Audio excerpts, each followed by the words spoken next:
Alla vigilia delle elezioni europee i vescovi di Sicilia lanciano un appello ai cittadini e soprattutto ai giovani a non lasciarsi ammaliare dal canto delle pericolose sirene del pessimismo, della rassegnazione, del disfattismo e dell'astensione al voto. Per i vescovi siciliani l'astensionismo può diventare un silente passo che ci allontana dal sogno di un'Europa che dia respiro alla storia, affermando gli autentici diritti umani.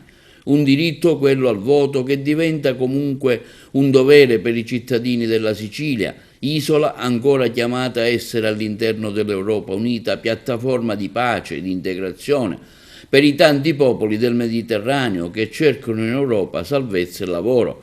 Insieme con l'invito al voto anche la necessità di creare spazi condivisi di incontro e dialogo per un voto consapevole che deve mirare alla edificazione del bene comune.